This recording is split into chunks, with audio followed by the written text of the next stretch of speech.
Hello friends, welcome to my channel. Friends, हम लोग research ethics and plagiarism पढ़ रहे थे और इसमें लगभग सारे टॉपिक्स हम लोगों ने कवर कर लिए हैं। कुछ टॉपिक्स अगर बचे होंगे तो उसको हम लोग बीच बीच में पढ़ते रहेंगे। तो फ्रेंड्स, आज हम लोग एमसीक्यू पढ़ेंगे। एमसीक्यू क्वेश्चन जो हैं सॉल्व करेंगे, ठीक है। और हर एक टॉपिक के 10 क्वेश्चन रहेंगे जिनको हम लोग एक वीडियो में सॉल्व करेंगे।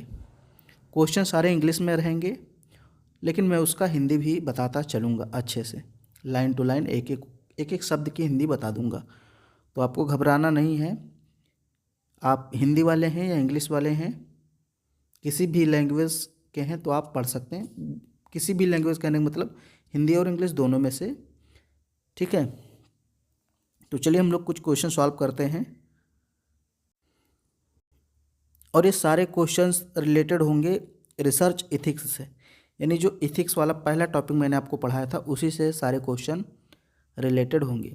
अगर आपने वो सारे टॉपिक्स पढ़े हैं तो एक भी क्वेश्चन आपका ऐसा नहीं रहेगा जो फंसेगा, मतलब सारा क्वेश्चन आपका सॉल्व हो जाएगा, क्योंकि मैंने सारे क्वेश्चंस वहीं से दिए हैं और ये सारे क्वेश्चंस स्वयं के हैं, ठीक है। स्वयं मतलब स्वयं एक वेबसाइट है, ठीक है। तो वहीं से मैंने कंटेंट भी लिया है, वहीं से क्वेश्चन भी लिया है। तो क्रेडिट इस वीडियो का स्वयं को ही जाता है। इम्पोर्टेंट क्वेश्चन है, समझते चलेंगे हम लोग। पहला क्वेश्चन है, एक डेफिनेशन दी गई है एथिक्स की। तो आपको बताना है ये डेफिनेशन किसके अकॉर्डिंग दी गई है, यानी किसने डेफिनेशन दी है। डेफिनेशन है, देखिए, अकॉर्डिंग टू। अब यहाँ पर आपको राइटर का, विद्वान का नाम लिखना है और आगे डेफिनेशन शुरू होती है। तो डेफिनेशन है, ethics refer to a set of moral principles which should play a very significant role in guiding the conduct of managers and employees in the operation of any enterprise. Ethics refers to a set of moral principles. Ethics क्या है? एक set है of moral principles, नैतिक सिद्धांतों का, यानी नैतिक सिद्धांतों का एक समूह होता है ethics. Which should play a very significant role, जो कि एक महत्वपूर्ण भूमिका अदा करता है किसमें? इन गाइडिंग, निर्देशित करने में, यानी गाइड करने में। किसको गाइड करने में? द कंडक्ट, व्यवहार को। किसके व्यवहार को? ऑफ मैनेजर्स, मैनेजर को, मैनेजर के व्यवहार को, एंड एम्प्लॉयज़, और एम्प्लॉयज़ के व्यवहार को। इन द ऑपरेशन, संचालन में, ऑफ एनी इंटरप्राइज, किसी भी कंपनी के, यानी कोई भी इंटरप्राइज है, कोई भी संस्था है या कंपनी है, उसके जो एम्प्लॉयज़ होते हैं, उसके जो मैनेजर होते हैं, उनके व्यवहार को निर्देशित करने में महत्वपूर्ण भूमिका निभाता है इथिक्स। और इथिक्स क्या होता है? नैतिक सिद्धांतों का एक समूह होता है। ये परिभाषा किसने दिया है?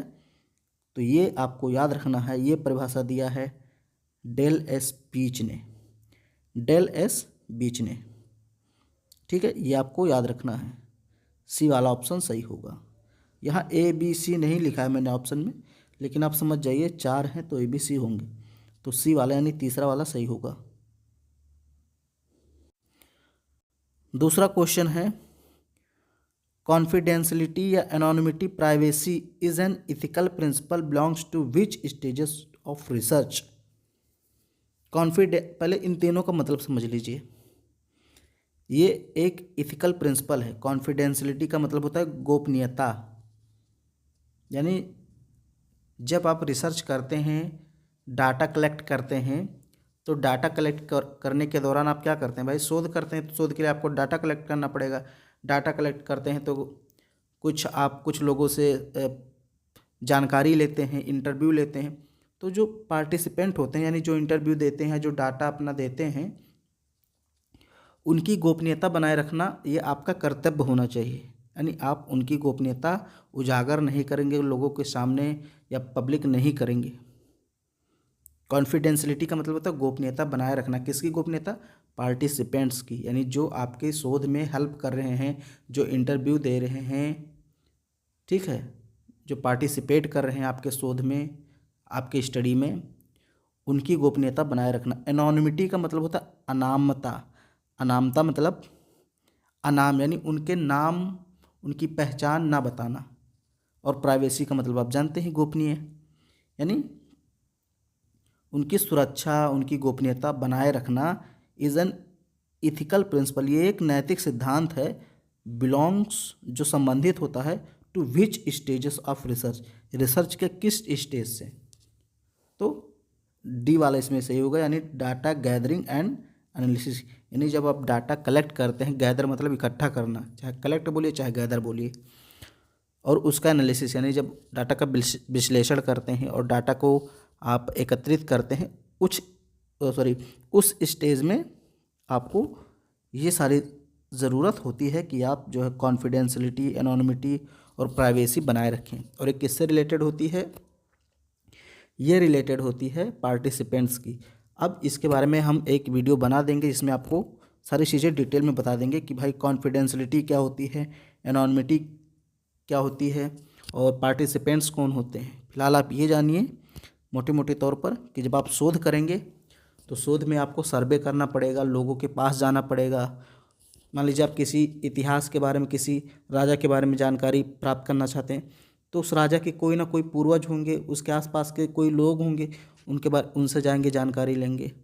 तो जिनसे आप जानकारी लेते हैं वो पार्टिसिपेंट्स हो जाते हैं, और उनकी जानकारी गोपनीय रखना, उनकी पहचान गोपनीय रखना, ठीक है, उनकी प्राइवेसी को सुरक्षित रखना, सेफ रखना, ये आपकी जिम्मेदारी होती है, ठीक है। तो ये डाटा गैदरिंग एंड एनालिसिस हो जाएगा इसका ऑप्शन। फिर तीसरा क्वेश्चन है, हाँ, इसमें कौन सा इथिक्स, जैसे इथिक्स मैंने आपको पढ़ाया है, उसके टाइप्स भी मैंने पढ़ाए हैं, तो अगर आपने पढ़ा होगा तो इसका आंसर आप दे लेंगे। कौन सा इथिक्स है, dash dash seeks to understand the nature of ethical properties and evolutions, यानी कौन सा इथिक्स है जो इथिकल प्रॉपर्टीज एंड एवोल्यूशंस को अंडरस्टैंड करता है। तो इसमें हो जाएगा आपका मेटा इथिक्स, ठीक है, मेटा इथिक्स, ये मैंने आपको बताया है। फिर है, इसको एक बार मैं फिर से पढ़ा देता हूँ, शायद आप समझे नहीं होंगे। मेटा इथिक्स अगर आप यहाँ रखेंगे फिर आप परिभाषा पढ़िए, तब देखिए कैसे सटीक बैठता है। Meta ethics seeks to understand, meta ethics जो होता है वो ये समझने या समझाने या समझने का प्रयास करता है, क्या, the nature of ethical properties, जो नैतिक प्रॉपर्टीज़ हैं, जो नैतिक गुण हैं, उनके स्वरूप को और उनके विकास को समझने का प्रयास करती है। तो वही चीज़ है meta ethics seeks to understand, meta ethics प्रयास करती है समझने का the nature of ethical properties, ethical properties के नेचर को यानी उसके स्वभाव को, और इवोल्यूशंस उसके विकास को। ये मैंने डिटेल में पढ़ा है, पढ़ लीजिएगा, ठीक है। आगे चलते हम लोग, चौथा question, which among the following statement is always not true about ethics, ethics के बारे में कौन सा स्टेटमेंट है जो हमेशा ट्रू नहीं होता है, सच नहीं होता है। तो इसमें मैं सीधे आपको आंसर बताऊंगा, बाकी सारी चीज़ें आप पढ़ लीजिएगा। जैसे इसमें सी वाला देखिए तीसरा, all the ethical principles are universal, सभी इथिकल प्रिंसिपल्स यूनिवर्सल होते हैं, ये गलत है। वही चीज़ यहाँ पे पूछा है, which is always not true, कौन सा ऐसा है जो हमेशा सच नहीं होता। तो ये जो है तीसरा वाला line, all the ethical principles are universal, ये सच नहीं होता, क्योंकि जो नैतिक सिद्धांत होते हैं, इथिकल प्रिंसिपल्स होते हैं, ये सार्वभौमिक नहीं होते। ये एक परंपरा से दूसरी परंपरा में या एक समाज से दूसरे समाज में जाने पर बदलते रहते हैं। सभी समाज की अपनी अलग अलग परंपराएं होती हैं, अपनी अलग अलग नैतिक मान्यताएं होती हैं, अपने अलग अलग सिद्धांत होते हैं। तो ये यूनिवर्सल नहीं होता, सार्वभौमिक नहीं होता। तो सी वाला होगा। बाकी यहाँ पे आप देख लीजिए, ethics is a set of contextual moral standards and values acceptable in society, ये सही है। एथिक्स इज नॉर्मेटिव और प्रेस्क्रिप्टिव, ये भी सही है। Ethics are an expression of societies and attitude and believes, ये भी सही है। तो सी वाला इसमें गलत है। फिर पांचवा है, कौन सा एथिक्स है जो मदद करता है to use knowledge of moral principles to present dilemmas, यानी प्रेजेंट जो वर्तमान समस्याएं हैं, प्रेजेंट डिलेमा मतलब वर्तमान द्वंद्व है, समस्याएं हैं, उसको सॉल्व करने के लिए किस प्रकार की इथिक्स का प्रयोग किया जाता है। तो अप्लाइड इथिक्स का इस्तेमाल किया जाता है, मैंने आपको बताया था। ठीक है, अप्लाइड इथिक्स हेल्प करता है, मदद करता है टू यूज़ नॉलेज, ताकि हम अपने ज्ञान का यूज़ कर पाएँ, ऑफ मोरल प्रिंसिपल्स, नैतिक सिद्धांतों के, यानी जो हमारे अंदर नैतिक सिद्धांत है, जो हमने सीखा है, उस ज्ञान का उपयोग कर पाएँ, किस लिए, टू प्रेजेंट डिलेमाज, वर्तमान की जो समस्याएं हैं, जो डिलेमाज हैं, उनको दूर करने के लिए। तो यहाँ पे अप्लाइड इथिक्स होता है। ठीक है, मेटा इथिक्स मैंने बताया था, ये यहाँ पे चारों इथिक्स थोड़ा सा समझ लीजिए।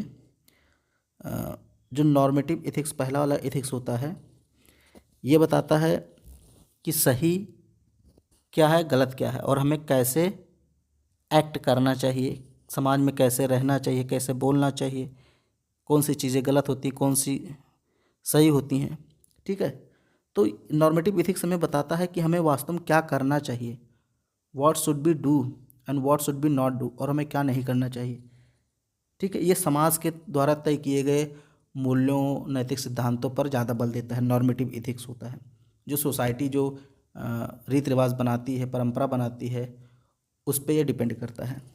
जबकि डिस्क्रिप्टिव इथिक्स जो होता है, ये क्या होता है, इसमें बहुत सारा डिस्क्रिप्टिव मतलब डिस्क्रिप्शन यानी थ्योरीज होते हैं, प्रिंसिपल्स होते हैं। बहुत सारे विद्वानों ने अलग अलग परिभाषाएं दी हैं, सच्चाई, ईमानदारी और अनुशासन, ये सारी क्या है, ये नैतिक सिद्धांत है।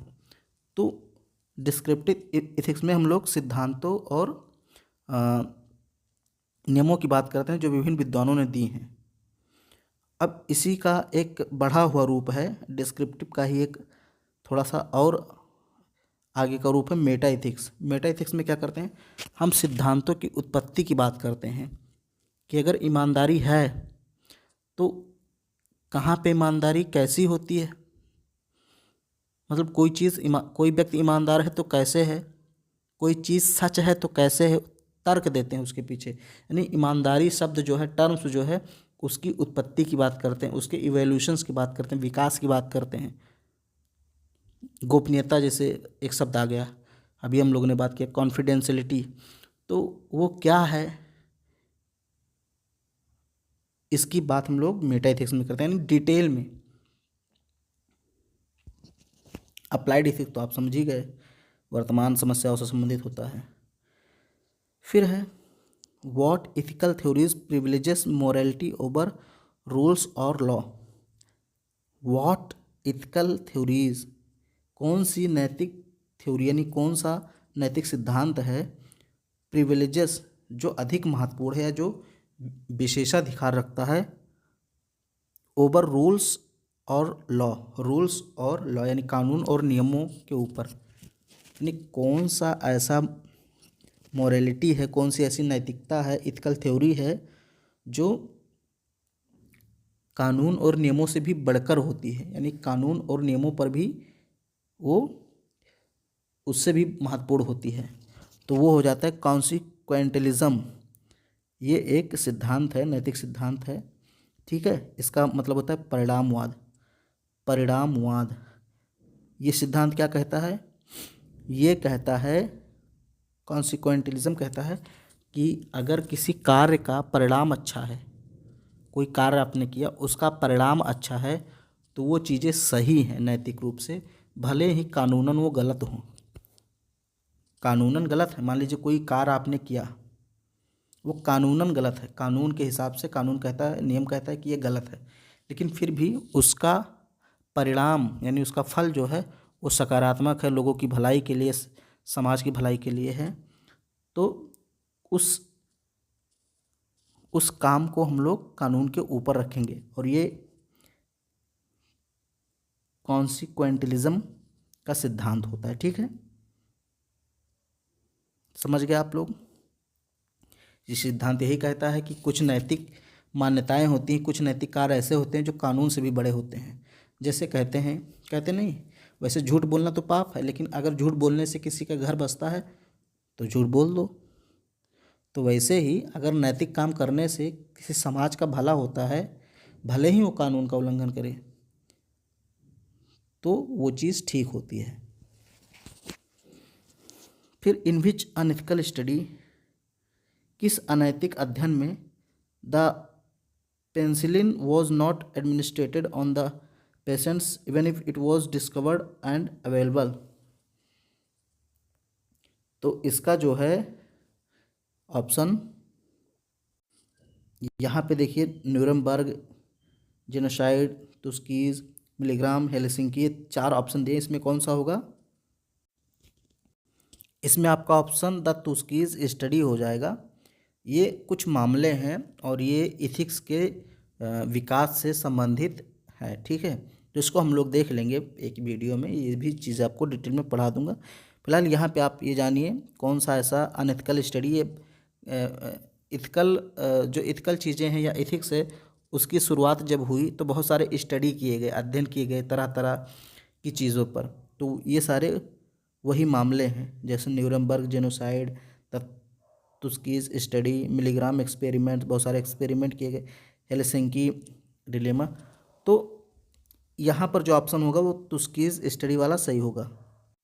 इसमें इस प्रश्न में यही कह रहा है कि भाई इन विच अनएथिकल स्टडी, किस अनैतिक अध्ययन में the penicillin was not administrated, penicillin जो दवा थी उसको एक प्रकार से लागू नहीं किया गया ऑन पेशेंट्स, मरीजों पर, इवन इफ, यहाँ तक कि it was discovered and available, ये जो मेडिसिन थी ये खोज ली गई थी और उपलब्ध भी थी, यानी मेडिसिन जो थी उपलब्ध थी और खोज भी इसकी उस समय हो गई थी, फिर भी ये मरीजों पर लागू नहीं किया गया क्योंकि वो अनैतिक रूप से गलत माना गया।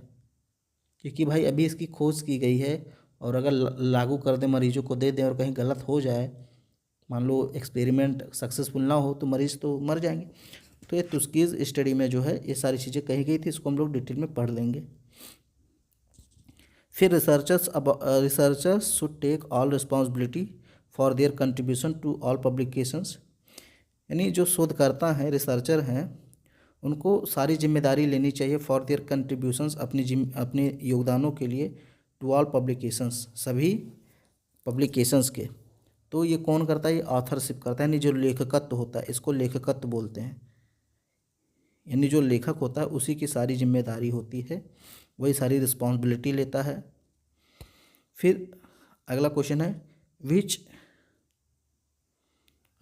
Ethical principle ask to share data, results, ideas, tools and resources etcetera.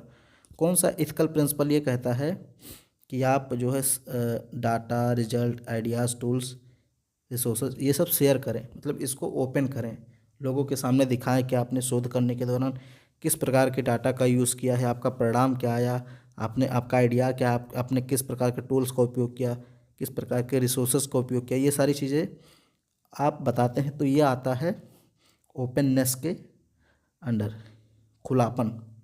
आप छुपा के शोध नहीं कर सकते भाई, शोध कर रहे हैं तो ओपन होना चाहिए। फिर लास्ट क्वेश्चन है आज का, according to which indigenous ethical principles one should acknowledge and attend to the physical, emotional, mental and spiritual aspect of being and experience.